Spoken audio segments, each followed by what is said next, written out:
సమయమందు ధ్యానించబోతున్నాం.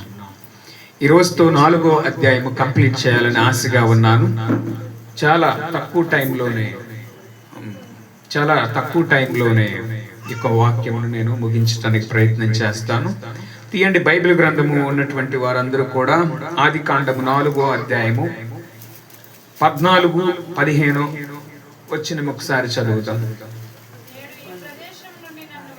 నేడు ఈ ప్రదేశము నుండి నన్ను వెళ్ళగొట్టితివి, నీ సన్నిధికి రాకుండా వెలివేయబడి దిగులు పడుచు భూమి మీద దేశ దిమ్మరినై యుందును. కావున నన్ను కనుగొను వాడెవడో వాడు నన్ను చంపునని యెహోవాతో అనెను. అందుకు యెహోవా అతనితో, కాబట్టి ఎవడైనను కయ్యోనిని చంపిన ఎడల వానికి ప్రతిదండన 7 అంతలు కలుగునని, మరియు ఎవడైనను కయ్యోనిని కనుగొని అతనిని చంపక యుండినట్లు యెహోవా అతనికి ఒక గుర్తు వేసెను. చాలు, చిన్న మాట ప్రార్థన. తండ్రి, రాత్రి మీరు మాతో మాట్లాడండి. నిలబడిన నేను నిష్ప్రయోజనుడు ప్రభువా, మీ ఆత్మ కావాలి, మీ సన్నిధి కావాలయ్యా. మీరు మాతో మాట్లాడండి. కొద్ది సమయం మీకు ఇస్తూ ఉన్నాం. బిడ్డలను బలపరచండి, నడిపించండి ప్రభు. బిడ్డలతో మీరు మాట్లాడే దేవుడై ఉన్నారయ్యా. ఇక్కడికి వచ్చామంటేనే మీరు మమ్మల్ని బలపరచాలనియు, మా జీవితాలను సరిచేయాలనియు, మా జీవితాలకు ప్రయోజనకరంగా ఉంటుందనే ఉద్దేశంతోనే మీరు మమ్మల్ని సమకూర్చారు ప్రభు. అల్పుడు అయోగ్యుని పనికిరాని వాడిని ప్రభువా నిలబడి ఉన్నాను. మీ వాక్య జ్ఞానముతో నన్ను బలపరచండి. మీ సిలువ చాటును ఉంచండి. ఏమి మాట్లాడాలో, ఎలా మాట్లాడాలో ప్రభువా మీరే నా నోటికి తోడుగా ఉండి బిడ్డలతో మాట్లాడమని సమస్త మహిమ మీకు చెల్లిస్తూ ఈ ప్రార్థన మా ప్రభువును రక్షకుడైన యేసుక్రీస్తు వారి యొక్క పరిశుద్ధమైన నామములో అడుగుతున్నాము తండ్రి, ఆమేన్.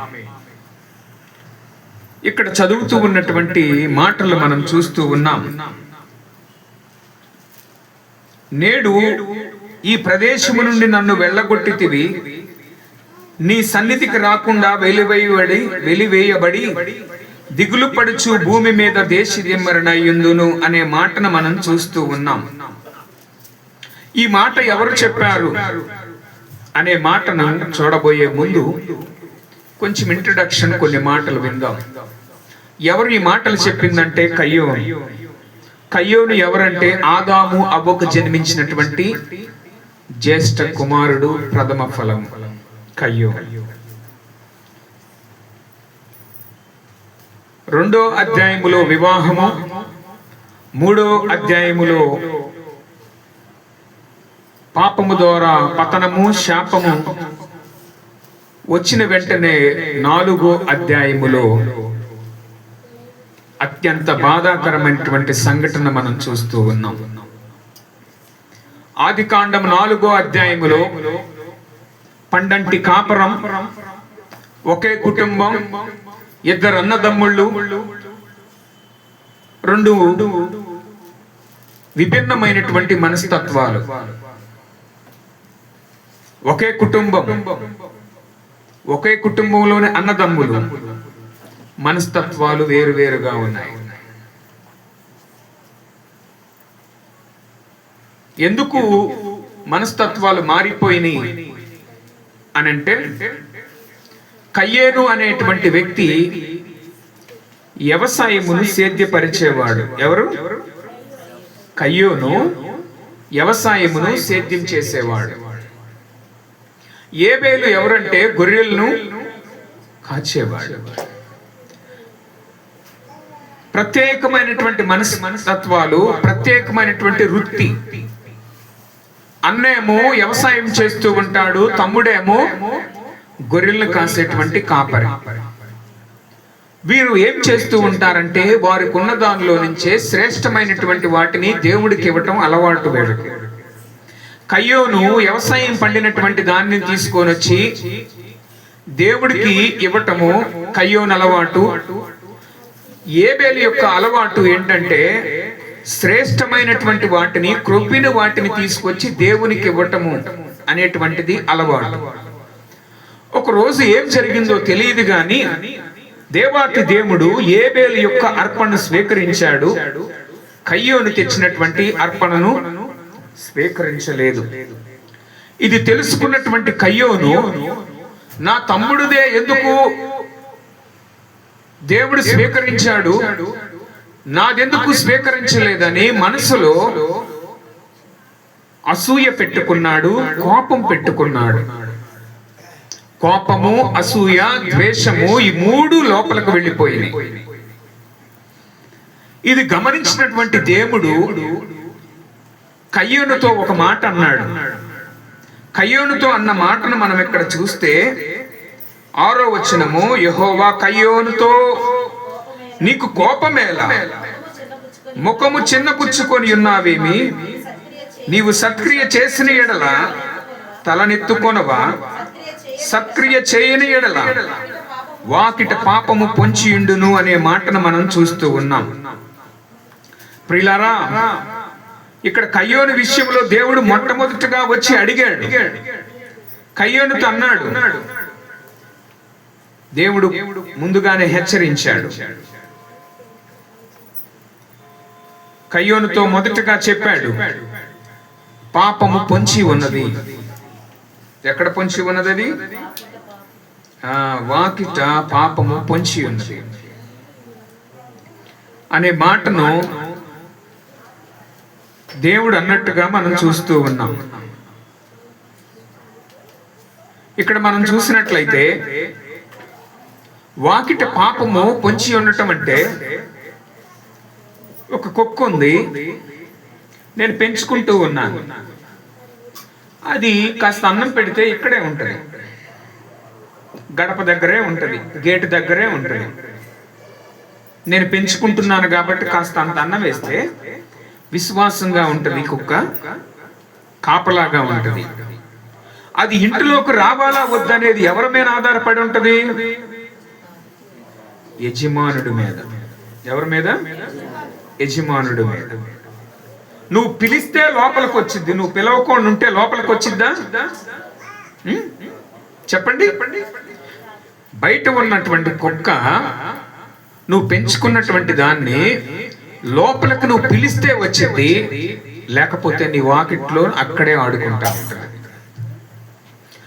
ఇక్కడ దేవాతి దేవుడు కూడా మొదటిగా కయ్యోనును హెచ్చరిస్తూ ఉన్నాడు. ఎందుకంటే దేవుడికి తెలుసు కనుక. అపవాదనే సాతాను గర్జించే సింహం వలె ఎవరిని మృంగుదునా అని చూస్తూ ఉందంట. 1 పేతురు 5వ అధ్యాయం 8వ వచనం ఒకసారి చదవండి. పేతురు రాసినటువంటి 1 పేతురు 5వ అధ్యాయము 8వ వచనం.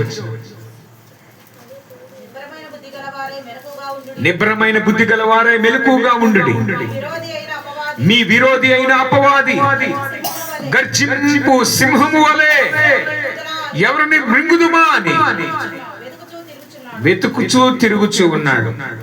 ఏం మాట చదివాం మనం? మన విరోధి అయిన అపవాది, వాడు గర్జించు సింహం వల్ల ఎవరిని మృంగుదుమా అని వెతుకుచూ తిరుగుచూ ఉన్నప్పుడు కయ్యోను కనిపించాడు.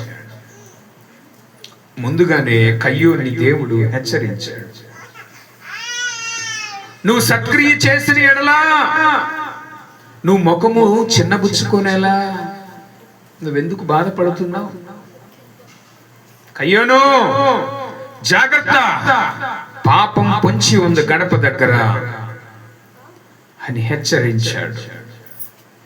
హెచ్చరించినా కూడా తను వినలేదు. ప్రియులారా, హెచ్చరించినా కూడా తను వినలేదు. కయ్యోను పాపానికి లొంగిపోయినట్టుగా మనం చూస్తున్నాము.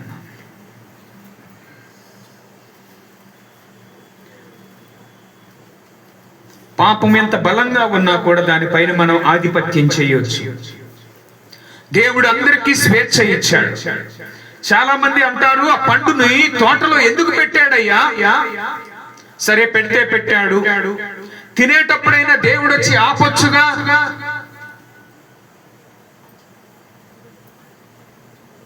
దేవుడు ఆపలేదు. ఎందుకు ఆపలేదు తెలుసా? స్వేచ్ఛనిచ్చాడు దేవుడు. నేను రోబోట్ లాగా చేయలే దేవుడు. ఎక్కడే కూర్చోవాలి, ఇదే ఆహారం తినాలి, నువ్వు ఎక్కడికి వెళ్ళకూడదు, ఇక్కడే ఉండాలి, ఇదే మాట మాట్లాడాలి అని చెప్పలేదు దేవుడు. నీకు ఆలోచించే స్వేచ్ఛ ఇచ్చాడు. ఎక్కడికైనా వెళతావా, వెళ్ళే స్వేచ్ఛనిచ్చాడు. ఏదైనా నువ్వు నోటికొస్తే మాట్లాడేటువంటి మాట స్వభావం ఉందా, స్వేచ్ఛ ఇచ్చాడు దేవుడు. నువ్వు కావాలనుకున్నది తినొచ్చు, చెయ్యాలనుకున్న పాపం నువ్వు చేస్తూ ఉండొచ్చేమో, దేవుడు నీకంత స్వేచ్ఛ ఇచ్చాడు. దేవుడు స్వేచ్ఛ ఇచ్చాడు. అదే స్వేచ్ఛ ఇచ్చిన దేవుడు ఆపటం లేదు. అదే జరిగింది ఇక్కడ. తమ్ముణ్ణి పొలం వెళ్దాం రారా అన్నాడు కయ్యూను. ఏమన్నాడు? ఏ అన్నయ్య ఎందుకు అని అన్నాడు. కొంచెం నీతో మాట్లాడాలి రారా అన్నాడు. ఎందుకన్నయ్యా అన్నాడు. రారా చెప్తాను రా అన్నాడు. కోపము. తమ్ముడికి ఏం తెలియదుగా, చంపేయటానికి స్కెచ్ చేశాడని పొలానా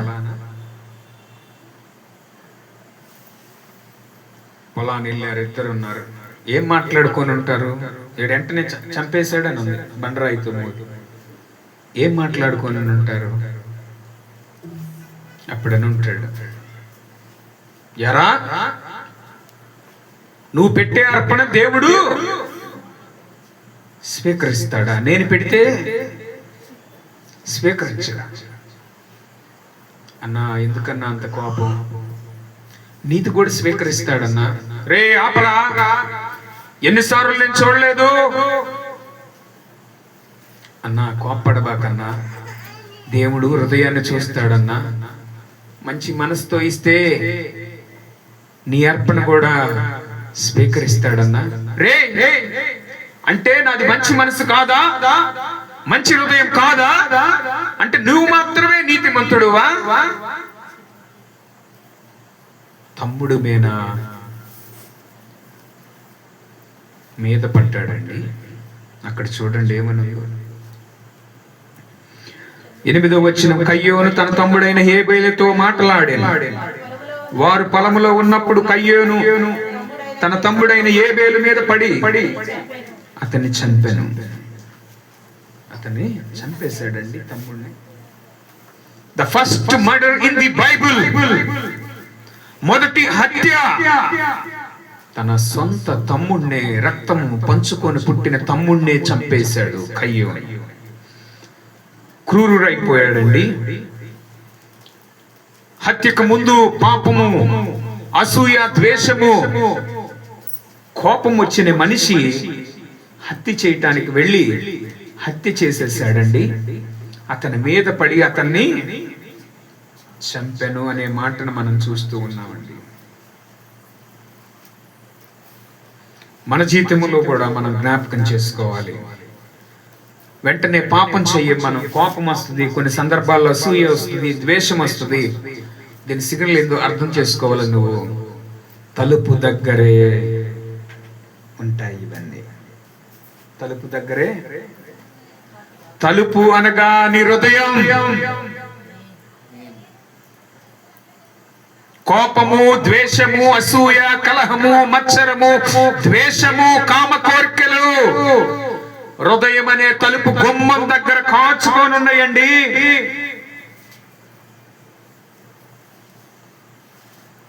నువ్వు ఏం ఆలోచిస్తున్నావన్న దాన్ని బట్టే నీ జీవితం ఆధారపడి ఉంటుంది. నువ్వు ఎటు వెళ్ళాలనుకున్న ప్రయాణమును బట్టే నీ జీవితం ఆధారపడి ఉంటది. అన్ని అవకాశాలు, కోపము, ద్వేషము, కలహము అని ఏవైతే చెప్పానో ఇవన్నీ హృదయం అనే గుమ్మం యొద్ద కాచుకొని కూర్చున్నాయండి. దేవుడు గొప్ప మర్మములు మనకు తెలియచేస్తూ ఉన్నాడు. ఆమేన్. నాకు తెలియని పాయింట్ నేను చెప్పాను. ఆమేన్.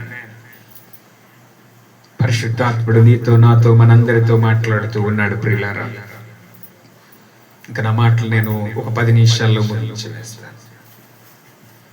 ఆమేన్. చెప్పిన టైం సగమే కంప్లీట్ చేశాను. 9 అయింది టైం. దేవునికి మహిమ కలుగును గాక. చెప్పండి హల్లెలూయా. సిగ్నల్ అనుకుంటా. నేను చెప్పాను కదా, మీరు నిద్రపోతే తొందరగా ముగిస్తానని అన్నాను. మీరు వింటున్నారనుకోండి, టైము పొడిగిస్తూ ఉంటాను. అంకుల్ మాత్రం బాగా వింటున్నాడు. అప్పుడప్పుడు కాస్త కునుకు వస్తుంది. ఈ రోజు మాత్రం కునుకు రాలా. దేవునికి స్తోత్రం, హల్లెలూయా. కయ్యోను ఏబేలు మీద పడి చంపివేశాడు. దేవుడికి తెలియదు అనుకుంటున్నాడు కయ్యోను. ఏం తెలియనట్టు తిరుగుతూ ఉన్నాడు. దేవుడికి తెలియదా? మనం ఎక్కడికి వెళుతుందో దేవుడికి తెలియదా? ఏం పాపం చేస్తుందో దేవుడికి తెలియదా? ఏమి పాపము ఫోన్ లో చూస్తున్నామో దేవుడికి తెలియదా? ఎవరితో మనం మాట్లాడుతున్నామో దేవుడికి తెలియదా? భార్యకి తెలియకుండా భర్త చేసే దేవుడికి తెలియదా? భర్త చేసే భార్యకి, భార్య చేసే భర్తకు తెలియదా? పిల్లలు చేసే తల్లిదండ్రులకు తెలియకపోవచ్చేమో, కానీ దేవాతి దేవుడికి తెలుస్తూనే ఉంటాయి. దేవుడు హృదయ అంతరంగంలో ఎరిగిన వాడు అండి. నీ అంతరంగంలో ఏముందో దేవుడికి తెలుసు. ఏ పాపం నువ్వు ఆలోచిస్తూ ఉన్నావో, ఏ పాపం దగ్గరకు నువ్వు వెళుతున్నావో హృదయం దగ్గర కాచుకొని కూర్చున్నాయండి అవి. నువ్వు మంచి మాట కావాలంటే హృదయంలోనికి మంచి మాట వెళుతుంది. చెడు మాటను ఆలకించాలనుకుంటే, చెడు వాటిని చూడాలనుకుంటే చెడు తొందరగా ప్రవేశించింది. ఎక్కడున్నాయో తెలుసా? గొమ్ము అనే తలుపు నీ హృదయము. ఎక్కడో లేదు. మీరు అనుకుంటున్నారు పాపం సినిమా హాల్లో ఉందనుకుంటున్నారు, పాపం ఫోన్ లో ఉందనుకుంటున్నారు, పాపం ఎక్కడో ఉందనుకుంటున్నారు, ఫలానా స్త్రీ దగ్గర, పురుషుడి దగ్గర. కాదండి ప్రియులారా, పాపము నీ హృదయం అనే గుమ్మము యొద్ద కాచుకోనుంది. హృదయం మోసకరమైనది, ఘోరమైన వ్యాధి కలది అని బైబిల్ గ్రంథం సెలవిస్తూ ఉంది. ఈ హృదయం ఏమైంది? వ్యాధి కలిగింది. ఇది మోసం చేసింది హృదయం, పడగొట్టేసింది నిన్ను, పాపములో ఆకర్షణకు గురయ్యేలాగా చేస్తూ ఉంటుంది. అపవాదనే సాతాను గర్జించు సింహం వలె ఎవరిని మృంగుదునా అని వెతుకుతూ ఉన్నాడు. ఆమేన్. అయితే దేవాతి దేవుడు మనతో ఉన్నాడండి. విడిచిపెడతాడు అనుకున్నాడు ఆయన, విడిచిపెట్టాడు. వచ్చి అంటున్నాడు కయ్యోనుతో, కయ్యోను, నీ తమ్ముడైన ఏబేలు ఎక్కడ? దేవుడికి తెలియదండి. మర్డర్ జరిగిందని తెలుసు, రక్తం మొరపెడుతుందని తెలుసు, అయినా ఎందుకు దేవుడు అడిగాడు? అయినా దేవుడు ఎందుకు అడిగాడు? మన ఆన్సర్ కోసం చూస్తాడు దేవుడు. ఇదే ప్రశ్న, ఇలాంటి ప్రశ్నే. ఆదాము నువ్వెక్కడున్నావు? ఆదాము ఎక్కడున్నాడో తెలియదా? ఎందుకు అడిగాడు? ఆదాము ఏం చెప్తాడో విందామనుకున్నాడు. నిన్ను తినవద్దని చెప్పినటువంటి ఆ మాట చూడండి. నువ్వు తినవద్దని చెప్పినటువంటి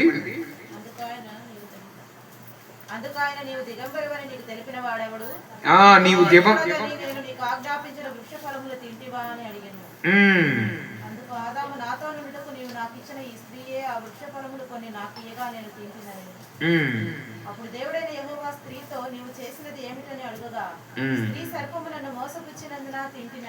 స్త్రీతో కూడా అన్నాడు, నువ్వు చేసినది ఏమిటి అని అడిగాడు. ఆదామును కూడా అడిగాడు. దేవుడికి తెలియదా? తెలుసు.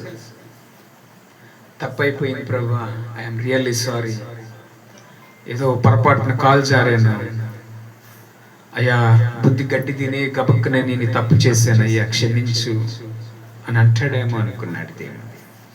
కయ్యోని దగ్గరకు కూడా వచ్చి ఆశగా దేవుడు ఎదురు చూస్తూ ఉన్న ఆన్సర్, సమాధానం ఏంటో తెలుసా? అయ్యా, ఈ చేతులు రక్తాన్ని చిందించాయ్యా, పొరపాటు జరిగిందయ్యా, క్షమించు అని అనలేదండి కయ్యోను. తల్లిదండ్రులకు ఉంటే కదా బుద్ధి పిల్లలకు వచ్చేది. తల్లిదండ్రులు ఏ చేశారో పిల్లలు కూడా అయ్యే చేస్తూ ఉన్నారు. ఏమంటున్నాడో తెలుసా కయ్యోను? ఏమంటున్నాడో తెలుసా దేవునితో? ఏమంటున్నాడు? నేను ఎరుగను, నా తమ్మునికి నేను కావలివాడునా అని. నాకు తెలియదు, వాడికి నేను కాపలా ఉన్నానా, నాకేం తెలుసు అని అన్నాడు. అప్పుడు ఆయన, నువ్వు చేసినది ఏమిటి? నీ తమ్ముని రక్తం యొక్క స్వరము నేలలో నుండి పడి నాకు మొరపెట్టుచున్నది. కావున నీ తమ్ముని రక్తమును నీ చేతిలో నుండి పుచ్చుకొని నోరు తెరిచిన ఈ నేల మీద ఉండకుండా నీవు శపింపబడిన వాడవు. నీవు నేలను సేద్యపరిచినప్పుడు అది సారమును ఇక మీదట నీకియదు. నీవు భూమి మీద దిగులు పడుచు దేశ దిమ్మరవయ్యుందువనెను. అందుకు కయ్యోను, నా దోష శిక్ష నేను భరించలేనంత గొప్పది. నేడు ఈ ప్రదేశం నుంచి నన్ను వెళ్ళగొట్టితివి. నీ సన్నిధికి రాకుండా వెలివేయబడి దిగులు పడుచు భూమి నుండి దేశ దిమ్మరినయ్యుందును. కావున నన్ను కనుగొని వాడెవడు? వాడు నన్ను చంపునని యెహోవాతో అనెను. ఇక్కడ బాధాకరమైనటువంటి విషయము. ఇది చదువుతూ ఉన్నప్పుడు నా హృదయము బహు దుఃఖపడింది. ఇది చదువుతూ ఉన్నప్పుడు కయ్యోనన్న మాట ఏంటో తెలుసా? దేవుని సన్నిధి నుంచి రాకుండా వెలివేయబడి దిగులు పడుచు దేశ దిమ్మరై వెళ్ళిపోయాడంటండి. దేశ దిమ్మరై దేవుని సన్నిధి. ఈ లోకములో అత్యంత బాధాకరమైనటువంటి విషయము ఏంటో తెలుసా? డబ్బు లేకుండా ఉండటం కాదండి, ఆస్తులు లేకోకుండా ఉండటం కాదు,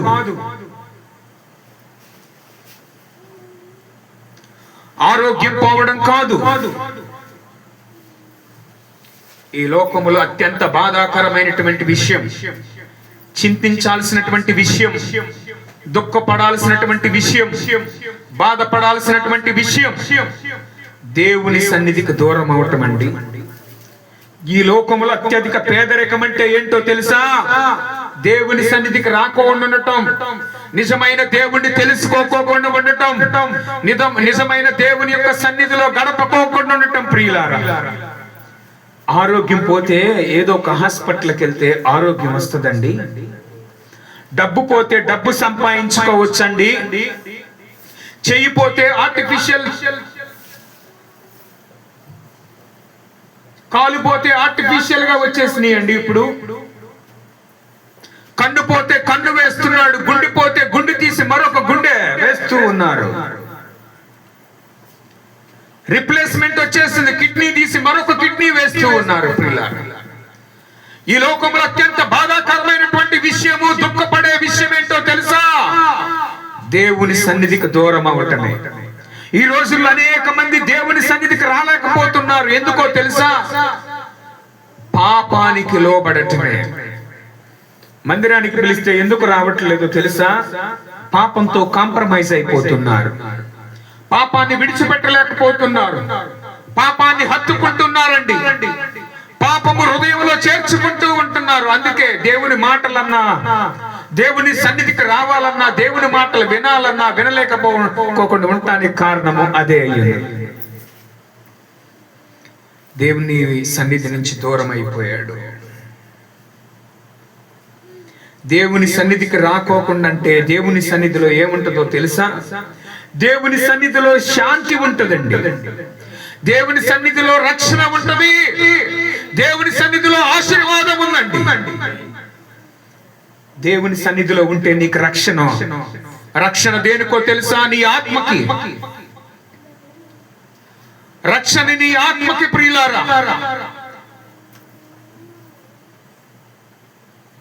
దేవుని సన్నిధికి దూరం అయితే శాంతి ఉండదు, మనశ్శాంతి ఉండదు. ఒకడు మర్డర్ చేసి జైలుకి వెళ్ళొచ్చాడు అంటాడు. వెళ్ళొచ్చిన తర్వాత అడిగారంట, ఎలా ఉందరా అక్కడ అని. మర్డర్ చేశాను గాని కోపం మీద మనశ్శాంతి లేదురా నాకు. సంతోషం ఉంటుందా? సంతోషం లేదు. కుటుంబాన్ని, ఊరిని విడిచిపెట్టి వెళ్ళిపోయి వచ్చినటువంటి వ్యక్తి చెప్తూ ఉన్న మాట, మనశ్శాంతి లేదనే మాటను మనం చూస్తున్నాం. అందుకే కయ్యోను అంటున్నాడు, నేను దేశ దిమ్మరనై తిరుగుతానన్నాడు. ఎందుకో తెలుసా? మనసుకు శాంతి ఉండదు, స్థిరత్వం ఉండదండి. అతన్ని ఎవరైనా చంపుతాడు అనేటువంటి భయము అతనిలో కనిపిస్తూ ఉన్నది. సామెతలు 28:1 వచనం. దుష్టుడు ఎవరు వెంబడింపకపోయినా చూడండి పారిపోతాడనేటువంటి, ఎవడును తరమకుండానే దుష్టుడు పారిపోతాడండి. పాపం చేసినటువంటి వాడు కయ్యోను అప్పటికే హత్య చేసినా కూడా దేవుడు అన్నాడు అతనితో,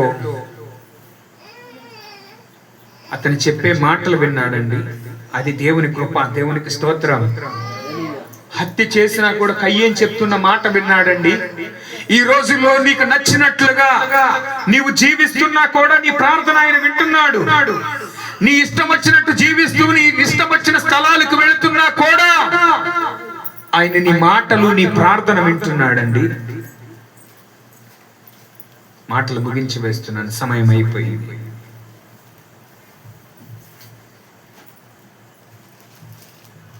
దేవునికి మహిమ కలుగును గాక. హల్లెలూయా. ఎంత పాపం చేస్తున్నామన్నా, ఎంత దేవునికి దూరస్తులుగా మనమున్నా, దేవాతి దేవుడు మనల్ని క్షమిస్తూనే ఉన్నాడండి. ఏబేలు రక్తం మొరపెడితే మన యేసుక్రీస్తు వారి యొక్క రక్తం అండి కల్వరి సిలువలో మన కోసం మొరపెడుతుందండి. ఏబేలు రక్తం నాకు న్యాయం కావాలి ప్రభువా, నేను ఇంకా బ్రతకాల్సింది, నేను నా అమ్మాయి వల్ల నేను చంపబడ్డాను, నన్ను అత్యంత ఘోరంగా చంపేశాడయ్యా, నీవు న్యాయం తీర్చవా అని న్యాయం కోసం మొరపెడితే ఏబేలు రక్తం మన ప్రభువైన యేసుక్రీస్తు వారి రక్తం, ప్రేమ చూపించే దేవుని యొక్క రక్తము కల్వరి సిలువలో నీ కోసం నా కోసం ఏమంటుందో తెలుసా? మొరపెడుతుంది, అమ్మలారా నా కోసం ఏడవకండి, మీకోసం మీ పిల్లల కోసం ఏడవమన్నాడు. ఎందుకో తెలుసా? మీకోసం ఎందుకు ఏడవమన్నాడో తెలుసా? దేవుని సన్నిధికి దూరం అయితే నువ్వు నరకంలోనికి వెళతావు. దేవుని సన్నిధికి లేకోకుండా ఉంటే నీలో శాంతి ఉండదు, మనశ్శాంతి ఉండదు, శిక్షకు గురి కావాలి. నువ్వు నీ పిల్లలు నాశనం అవుతారు, అగ్నిగుండ పాలవుతారు. అందుకనే వారి గురించి విజ్ఞాపన చేయమన్నాడు దేవుడు. ఆ ప్రేమ కలిగినటువంటి రక్తము నీ కోసం నా కోసం సాతాను యొక్క వలలో పడుకోకుండా ఉండటం కోసం ఆ కల్వరి సిలువలో ఉన్న రక్తము నీ కోసం నా కోసం మొరపెడుతూ ఉంది, విజ్ఞాపన చేస్తూ ఉంది. నువ్వు ఆయన రాజ్యంలో ఉండాలని, ఆయనతో ఉండాలని, యుగ యుగాలు సంతోషంగా ఉండాలని. ప్రియులారా, నువ్వు బాధలో ఉండకూడదని. ఈ లోకములో అన్ని కష్టాలే, శరీరము రోగాల తిప్పై ఉన్నది, దీనిలో అన్ని రోగాలే. గ్యాస్కు బిళ్ళ వేస్తే గ్యాస్ తగ్గితే తలనొప్పి ప్రారంభం అవుతుంది. తలనొప్పికి బిళ్ళ వేస్తే గుండెల్లో నొప్పి ప్రారంభం అవుతుంది. గుండెల్లో నొప్పి కోసం బిళ్ళ వేస్తే కిడ్నీలో ప్రాబ్లం అని బయటికి తెలుస్తుంది. కిడ్నీలో ప్రాబ్లం అంటే లివర్ ప్రాబ్లం అంటున్నాడు. లివర్ ప్రాబ్లం టాబ్లెట్ వేస్తే బీపీ ప్రాబ్లం అంటున్నాడు. వీటిలో ఏదో ఒకటి తగ్గుతూ వస్తుంటే షుగర్ అంటున్నాడు. ఈ రోగంతో, ఈ రోగాలు ఈ శరీరంతో ఉన్నప్పుడు ఈ బలహీనతలు మనం పడుతూనే ఉంటాం. అయితే ఈ మాటలు ఎవరికో తెలుసా? నీ ఆత్మకు ప్రియులారా. ఆమేన్. నీ ఒకరోజు ఆహారం తినపోతే నీ శరీరం క్షీణించింది, అవునా కాదా? నువ్వు ఆహారం మానేస్తే ఒక వారం రోజులు ఆరోగ్యంగా ఉంటావా? ఆరోగ్యంగా మాట్లాడతావా? ఆరోగ్యంగా నడుస్తామా? చెప్పండి. నడం. అందుకని దేవాతి దేవుడు నీ ఆత్మకు ఆహారం కోసం ఇక్కడ ఈ సంఘమును ఏర్పాటు చేశారు. గట్టిగా చప్పట్లు కొట్టండి. నీ ఆత్మకు ఆహారము ప్రభు ఇస్తూ ఉన్నాడు.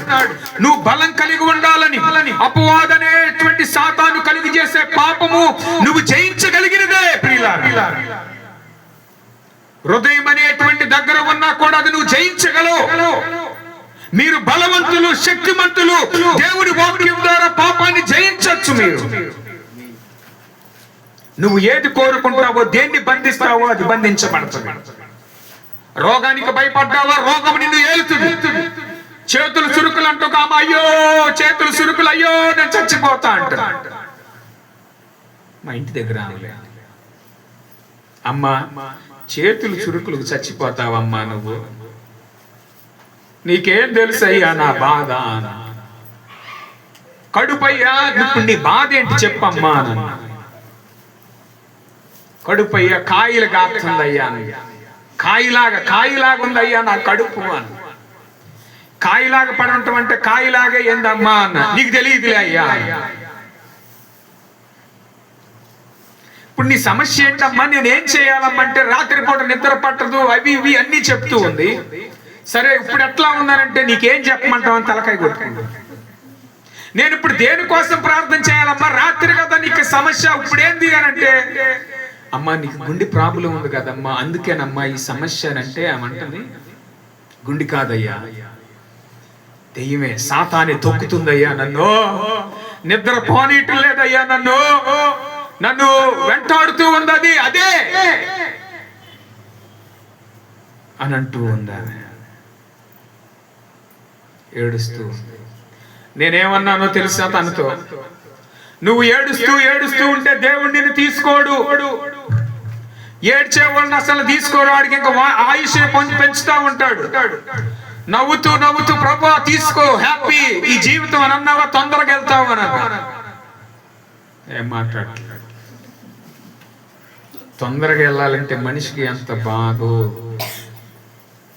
తొందరగా తీసుకో ప్రభు అని నువ్వు అనొచ్చుగా అని అన్నా, ఏమనేదిలే అయ్యా తలకాయ కొట్టుకే.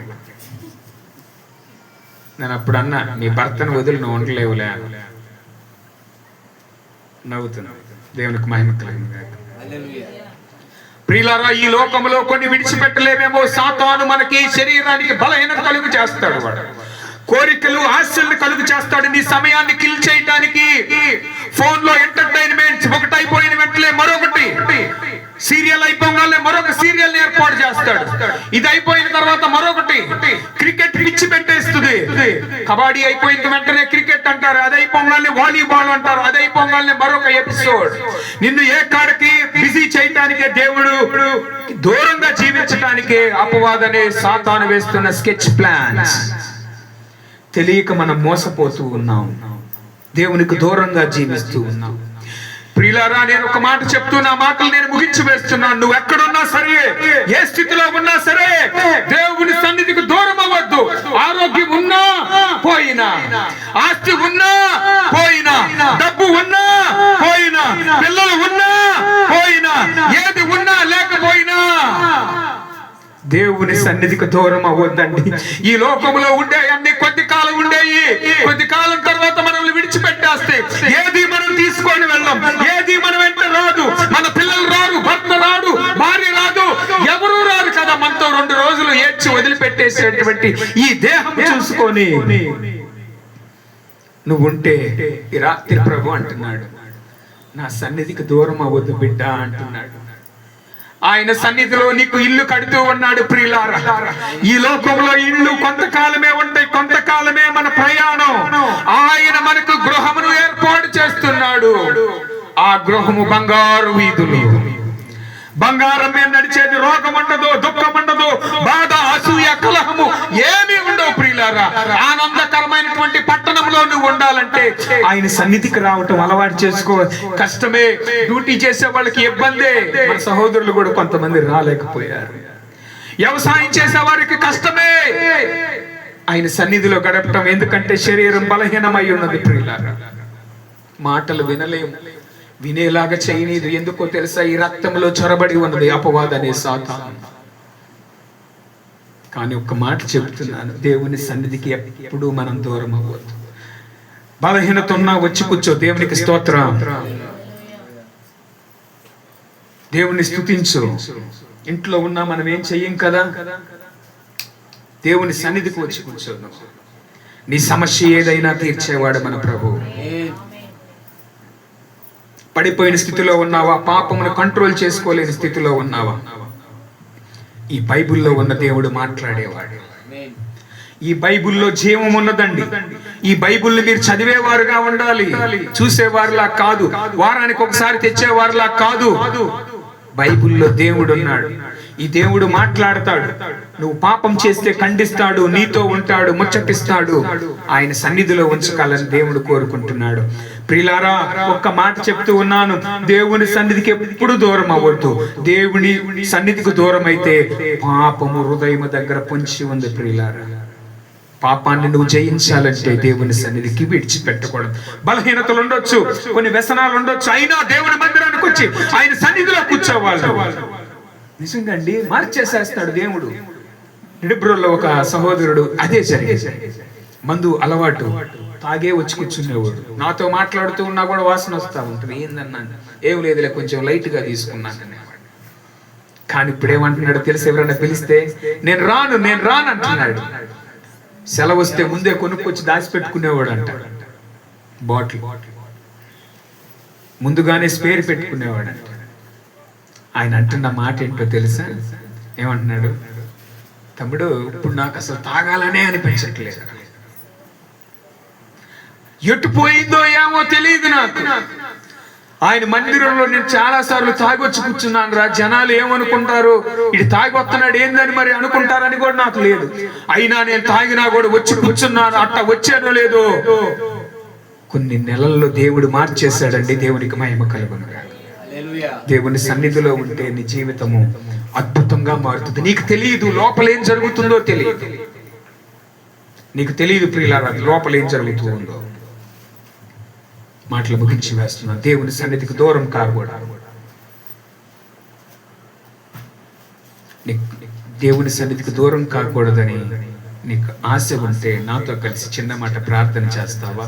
కళ్ళు మూసుకోండి.